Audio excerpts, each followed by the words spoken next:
maa ngi nuyu ñëpp comme ni ko Marème Diong waxee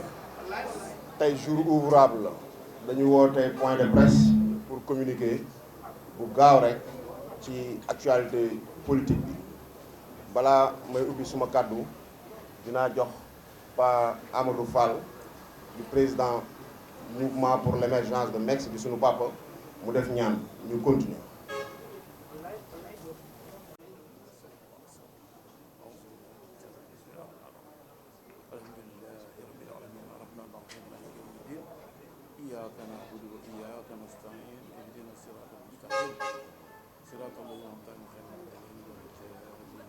asalaamaaleykum mbooloo mi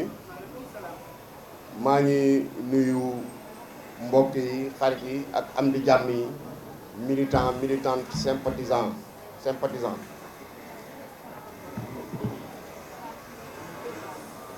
comme ni ma ko waxee léegi tey bisu liggéey la waaye actualité obligeant ñëw ngeen bàyyi seen yitte fekkee point de presse bi nga xamante ni c'est un moment de communication boo xam ne ñun ñoo ko initié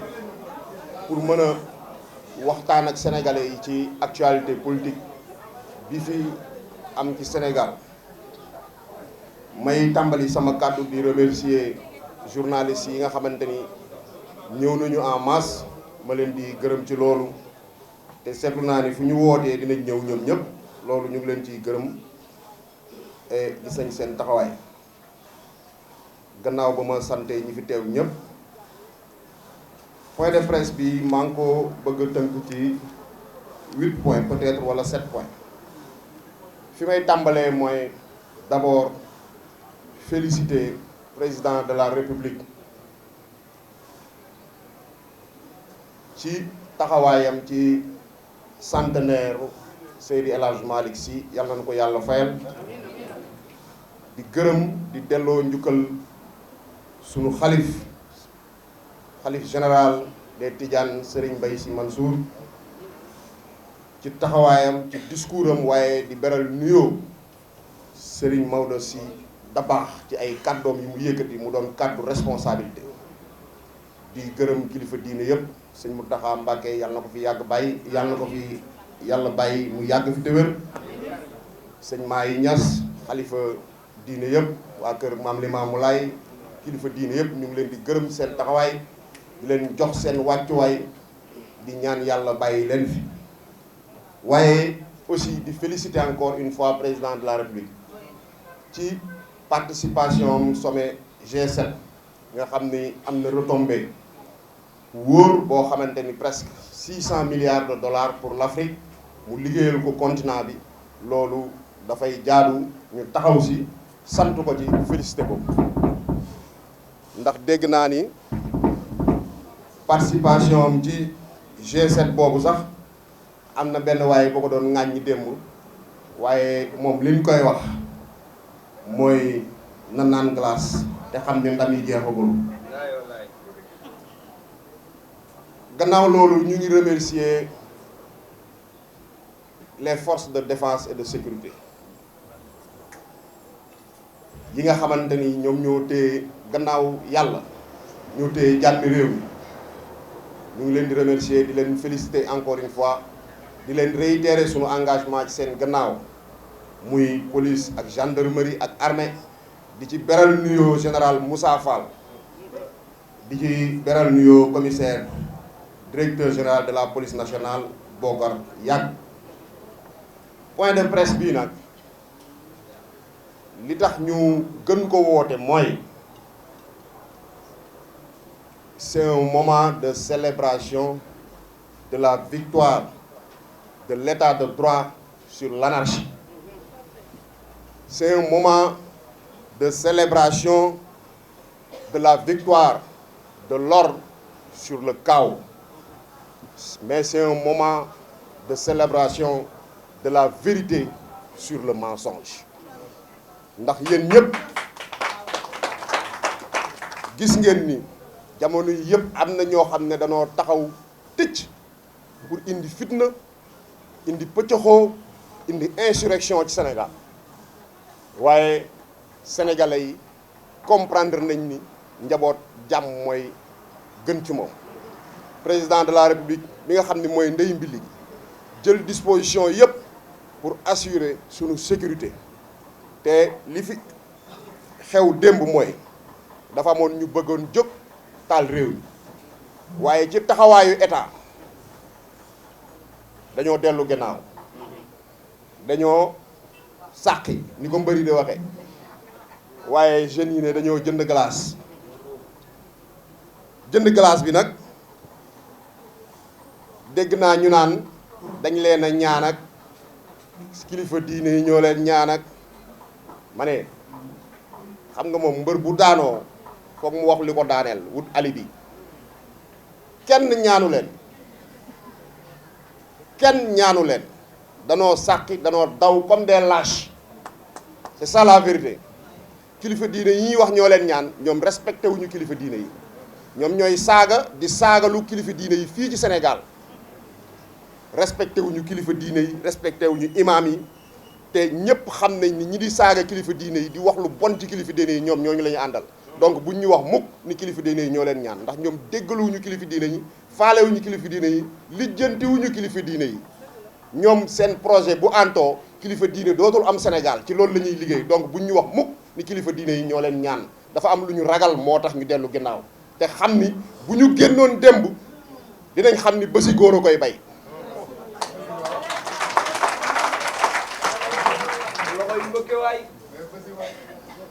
président de la république loolu dañ ko ci ndokkeel ndax la mu waxoon def na ko moom dafa ne woon li xewoon mois de mars dootul xewati Sénégal te élection yi dana am te moom dootu ci waxaat moom bu waxee ren balaa muy wax di déwén waxam bëriwul.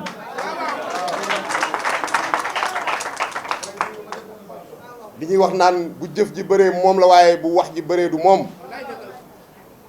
li mu leen waxoon moom am na mooy du fi amati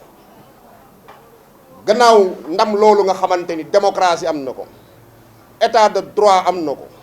dëgg am na ko ci kaw mensonge dégg naa benn waa joo xam ne mu ngi naan confrontation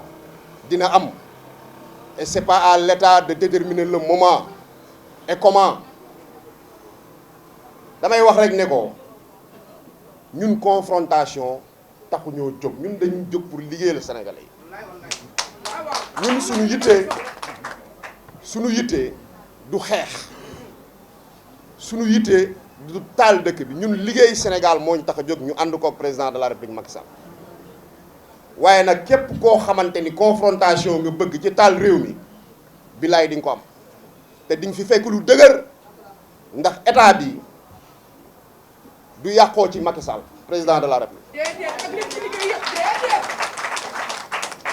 damay faral di wax ni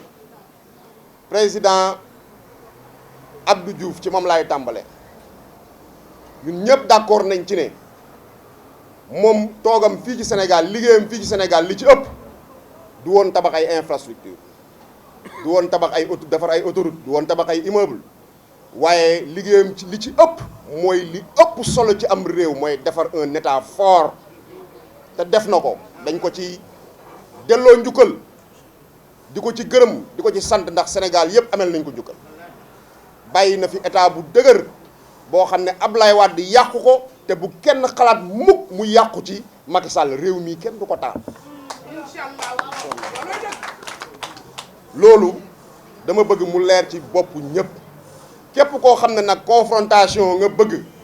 di nga ko am bu soobee yàlla ba mu doy sëkk ndax da cee am particulièrement l'agitateur de Yewwi ki mel ni ñebbi ci cin xamul fu muy toog ndax moom xam na li koy xaar et li ci kanam raw li bët xam na li koy xaar moo tax fépp fu mu dégg ni sax mën nañ ko faa rey dina fa dem ndax lii ñëw ci moom xam na ko te loolu gor su nekk ragal na ko te am na dund boo xam ne dee ko gën ñun xam nañ lu muy dund xam nañ il ne vit pas au fond de lui-même dundul moom xam na loolu on compatit en tant que góor sax ñun on compatit xam nañu dundul il a très mal il souffre waaye na ci boole yar ak teggin xam ni mënta yëngal réew mi il est trop petit pour ça trop on compatit ndax ponkal moo xamante ni da ngaa yor ñaari jeeg ñaar ñëpp dem nañ mënatoo Sweet Beauté tëj na mënatoo vider loolu nag ngeen baal ma mais dañ koy massaw on compatit ñu ay góor lañ moo tax mu agité noonu mel ni ku dof mais on compatit réew mi daal li ma bëgg a wax encore une fois di ko baamtu mooy képp koo xam ne ak koo mën a doon yëngal réew mi mooy sa yitte ci loolu ngay jóg teg nañ ci sa bakkan te lu mu jar dinañ ko def duñ ci teg suñu bakkan yi de ñun suñu bakkan yi duñ ko ci teg waaye teg nañ ci sa bakkan yow mi bëgg a yëngal réew mi te fu mu yem nag neex te wax naa ni ngir jàmmi sénégalais yi ngir jàmmi sénégalais yi ngir sécurité sénégalais yi dafa am loo xamante ni buñ fa àggee tëgg ndënd ak semmiñ la war a doon neex benn naqari benn mbir mi fee ñu ñam jàmm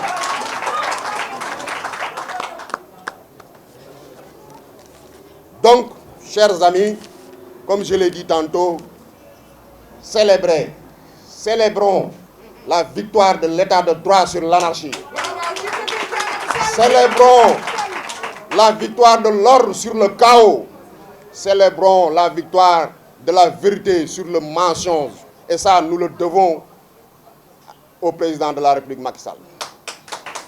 Nous le devons à sa détermination. Nous le devons à son engagement pour un Sénégal stable, uni et prospère. C'est le lieu de le féliciter pour ses efforts. beneen wax bi mooy toujours ci ñi fi doon wax démb ñi nga xam ne danoo sàqi waaw bu la neexee nga ne këtt geen gi xam nga lâcheté weesuwul di yóbbu xale yi ñu leen di rey walla ñuy xeex te yow boo sentiree tu es menacé nga daw te li xew démb du dara mooy ils se sentaient tous menacés mënoon nañoo génn wallaay lazim mënoon ngeen a génn ngeen xool ma ne boo leen génnoon démb di ngeen xam ni bési góor a koy bay boo leen génnee suba bëgg a taal réew mi di ngeen xam ni bési góor a koy bay te loo leen lu mu leen jaral pour ngeen taal réew mi jaral nañu ko ñun pour ñu defar réew mi bu leen jaralee téeméeri bakken pour ngeen taal réew mi ñun jaral nañu junni bakken pour ñu defar réew mi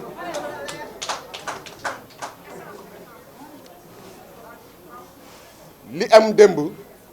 c'est simplement de la lâcheté. Moi j'aurais bien voulu qu'ils assument leurs responsabilités pour aller jusqu'au bout de leur logique waaye yóbbu xale yi ñu leen di gaañ ñiy reyante yéen vous vous sentez menacé ngeen daw duggaat seen biir kër yi mënoon ngeen a génn dem kenn ñaanu leen dama ni kenn ñaanu leen te lâcheté weesuwul nga ne da ngay xas wolof yi xam nañ luy xas mooy bés sàngam su ma demee guerre lii dinaa ko def dinaa dugal sama fetal ci bopp fetal bii dinaa def nii loolu mooy xas bu xeex di am da ngay wax ni yow bés booy xeex boo demee ca xeex ba ca xare ba lii dinaa ko def am na ku fi xasoon ne le 29 dañ koy rey wala ñu jàpp maanaam loolu da leen di wan rek ni nit ki maanaam lâche la c'est un lâche deretu gor nekkul ci moom man de bu ma leen nee man Lat Diop su ma leen nee dañ may rey suba wala ñu jàpp ma dinañ ma rey suba wala ñu jàpp ma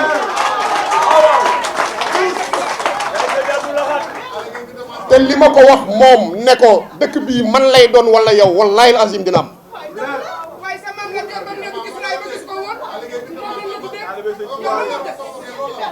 koo xam ne yow loo wax mu dañ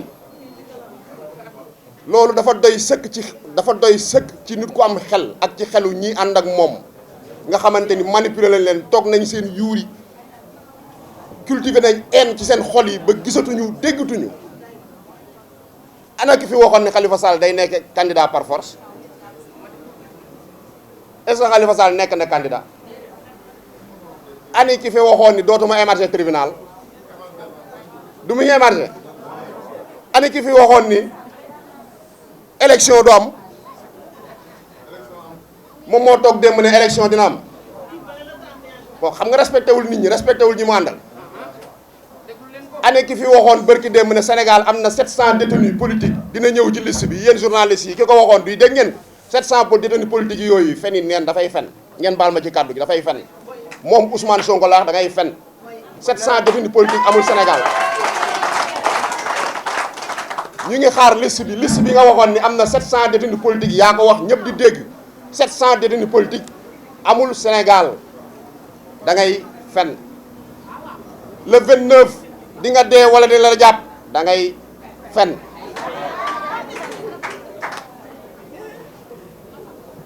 bi nga félicité ne bàyyi nañ détenu politique yëpp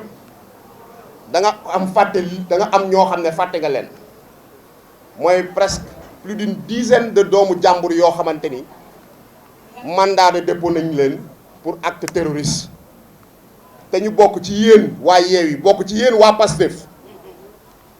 ñu mandat de dépôt leen inculpé leen te cour d'assises lañ jëm te yow doo wax ci loolu la moo tax waxoo ci loolu la moo tax waxoo nañ leen bàyyi te liñ nekk yëpp yow yaa leen ci dugal waxoo ko doo ko wax parce que da nga ci ànd de la même façon que bu ñu rayee militaire Sénégal Casamance doo ci wax parce que da nga ci ànd rebelle nga Sénégal ab sénégalais moo koy jiite koo xam ne respecté woo institution Sénégal président nga saaga sëriñ nga saaga gendarmerie nga saaga police nga saaga procureur nga saaga justice nga saaga militaire faale woo leen nga ne yow sénégalais nga ne yow bëgg nga Sénégal nga ne yow tu respectes les institutions de ton pays non je suis désolé réew mi ab sénégalais moo koy jiite bon temps waaye bukki bu sàngoo deru bëy du ko jiite te li ma lay wax ci kattanu yàlla incha allah bi iznillahi sunu kanam la ne silence total sur ces jeunes qu'on a sacrifiés dugal leen ci ay bambinerie ay affaire u xale ndax réew mi ku ne ba nga ko bëgg a taal da ngay nax sa bopp loolu du mën a ne liggéey la boo xam ne dafa jiitu suñu juddu ñun bu dul ñaan bi nga xamante ni sunu mag ñi bàyyi nañ ko fi waaye dafa am liggéey boo xamante ni Senghor na ko fee def Abdou Diouf def ko fi Abdoulaye Wade def ko fi te bu sobee yàlla incha allah du yàqoo ci président de la république Macky Sall nit ñi dinañ yaale dinañ dox seen soxla ñi war a dem tribunal dinañ dem tribunal ñi am problème ak Adji Sarr dinañ ko lijjanteeg Adji Sarr Adji Sarr sax moom dégg naa tonton la ko doon woowee waaw moom moo il paraît que da doon wax ne da doon wax xale bi dee ma woowee tonton yooyu yëpp ci affaire yi la bokkoon kon nag tonton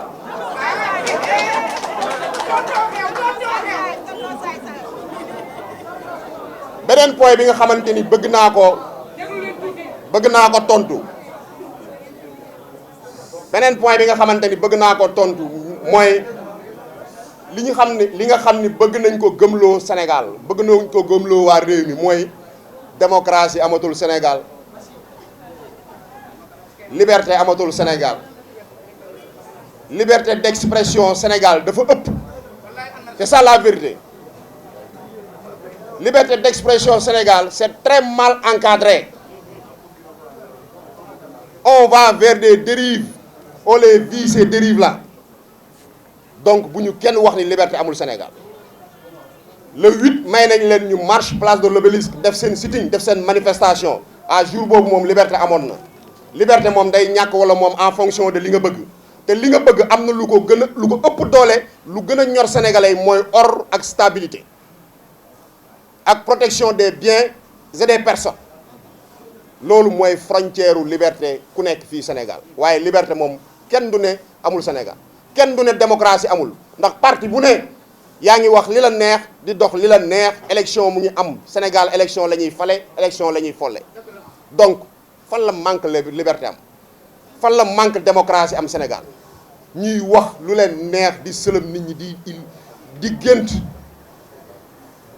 Donc liberté ku ne liberté amul Sénégal da ngay wax lu la neex waxoo dëgg liberté bu mat sëkk am na Sénégal ndax liberté boobu dafa jiitu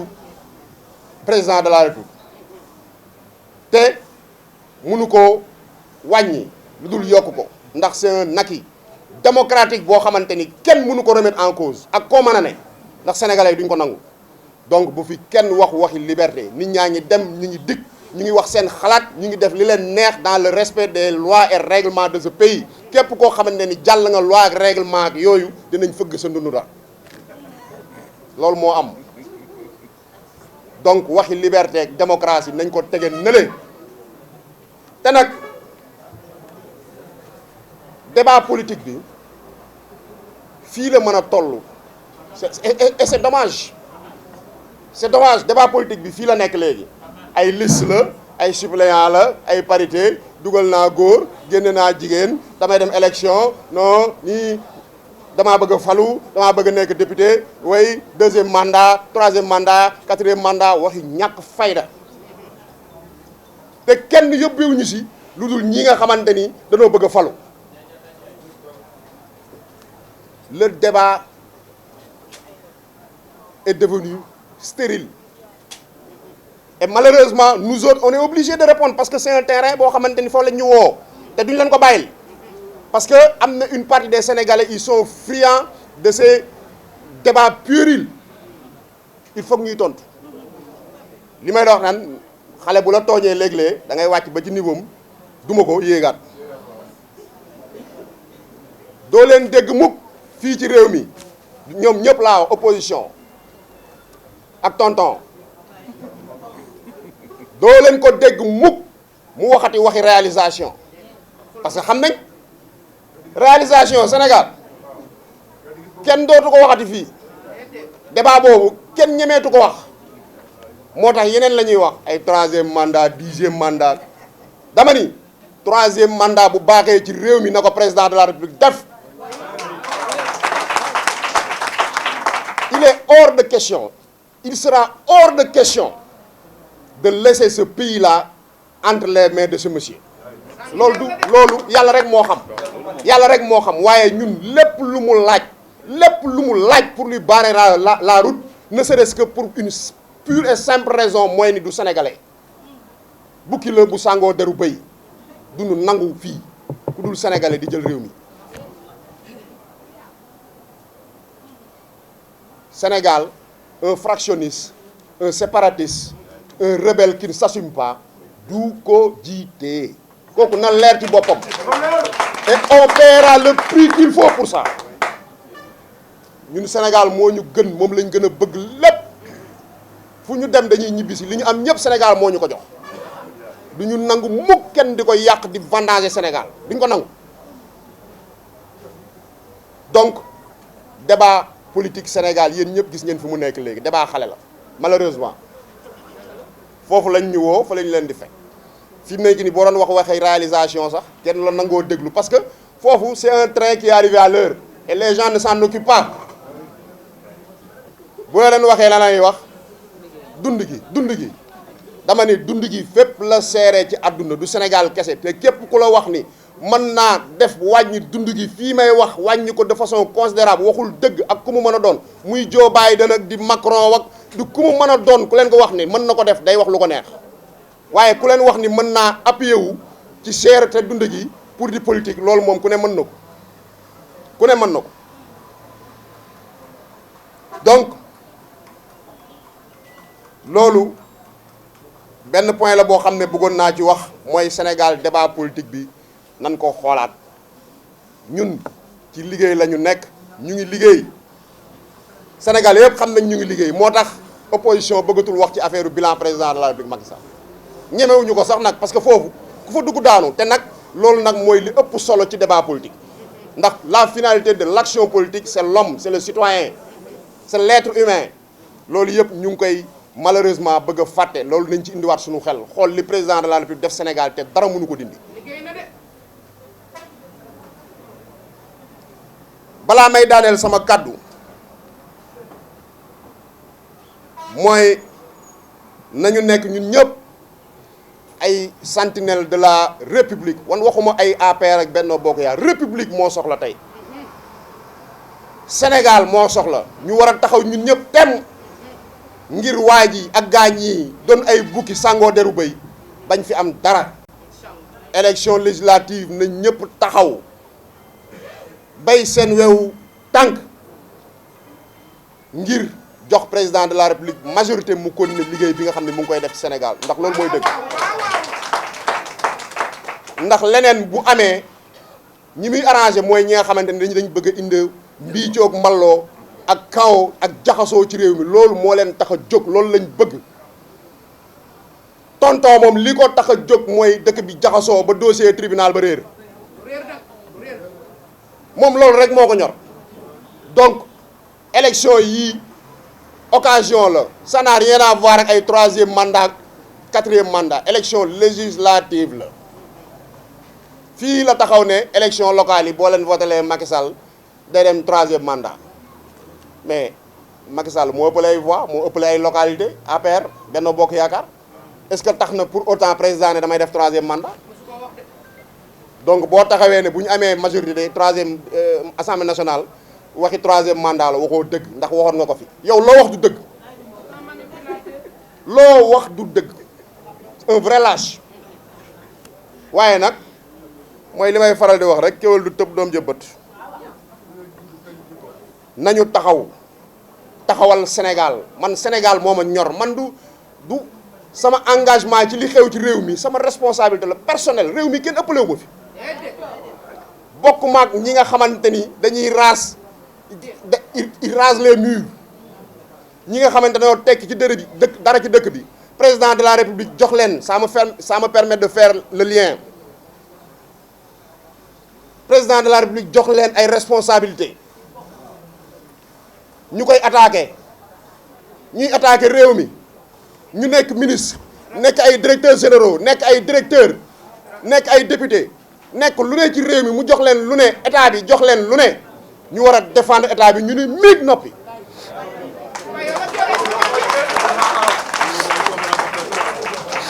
sama xaritu Benno Bokk Yaakaar yeeg APR laay waxal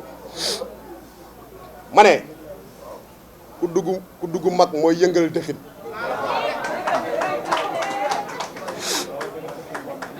te ñu si bëri ci ñun Macky Sall jox la leen kuddu yëngal leen loolu mooy wàllu gor rikk gars yi nanu gore rikk gars yi Macky Sall bum ñu gën a gore ndax moom moomul réew mi dafay liggéeyal réew mi dafay défendre réew mi te xeex boobu buñ ko ci bàyyi bum ci wéet ñun ñoo war a taxawaay boo xamante ni moom bu ëpp taxawaayam lay doon man mii ci loolu laa ne képp koo xamante ni leer na ma ni tu es un ennemi de la république et de l'état du Sénégal wallahi al azim boo tegee téeméeri bakken man dinaa teg 10 000 bakken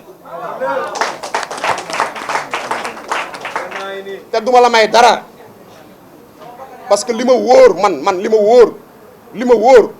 mooy ku mel ni Ousmane Sonko le combattre c'est un devoir civique le combattre en plus d'être un droit c'est un devoir parce que c'est un ennemi de la République c'est un menteur tartuffe anti-républicain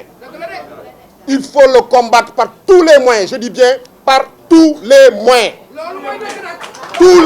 je dis bien tous les moyens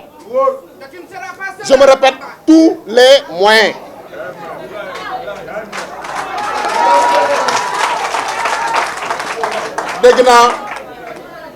dégg naa démb ñëw na Géejawaay mais dafa làqatu